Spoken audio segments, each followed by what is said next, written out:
రాష్ట్ర ముఖ్యమంత్రి నారా చంద్రబాబు నాయుడు శనివారం ఉదయం తిరుమల శ్రీ వెంకటేశ్వర స్వామిని దర్శించుకున్నారు.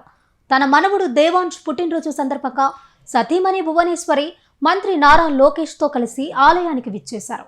వైకుంఠం క్యూ కాంప్లెక్స్ ద్వారా ఆలయంలోకి ప్రవేశించిన ముఖ్యమంత్రి అర్చకుల స్వాగతం మధ్య స్వామివారిని దర్శించుకున్నారు. అనంతరం ఆలయ ప్రదక్షిణ చేసి హుండీలో కానుకలు సమర్పించారు. ఈ కార్యక్రమంలో టీటీడీ అధికారులు, ప్రజా ప్రతినిధులు పాల్గొన్నారు. రాష్ట్ర ముఖ్యమంత్రి నారా చంద్రబాబు నాయుడు తన సతీమణి మరియు కుమారుడు మంత్రి లోకేష్ తో కలిసి తన మనవడు నారా దేవాంశ్ పుట్టినరోజు సందర్భంగా శనివారం ఉదయం తిరుమల శ్రీ వెంకటేశ్వర స్వామిని దర్శించుకున్నారు.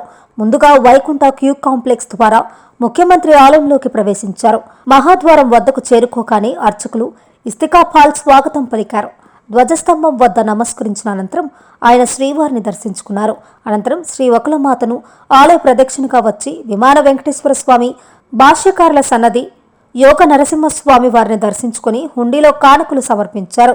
శ్రీవారిని దర్శించుకున్న ముఖ్యమంత్రికి స్వామివారి శేష వస్త్రాన్ని అందించారు. తరువాత రంగనాయకుల మండపంలో వేద పండితులు వేదాశీర్వచనం చేశారు. ఈ సందర్భంగా ముఖ్యమంత్రి Chandrababu Naidu, TDP chairman BR Naidu, EO Muddada Ravindra, అదనపు ఈవో సిహెచ్ వెంకయ్య చౌదరి శ్రీవారి తీర్థ ప్రసాదాలు, చిత్రపటం, పరాభవనామ సంవత్సరం పంచాంగం, డైరీ, క్యాలెండర్, అగరబత్తులు, పంచగవ్య ఉత్పత్తులను చైర్మన్, ఈవోలు అందించారు. ఈ కార్యక్రమంలో పలువురు టీడీపీ బోర్డు సభ్యులు, ప్రజాప్రతినిధులు, రాష్ట్ర జిల్లా అధికారులు, టీటీడీ జేఈఓలు వీరబ్రహ్మం, డాక్టర్ సివిఎస్ఓ మురళీకృష్ణ, ఆలయ డిప్యూటీ ఈవో లోకనాథం, ఇతర అధికారులు పాల్గొన్నారు.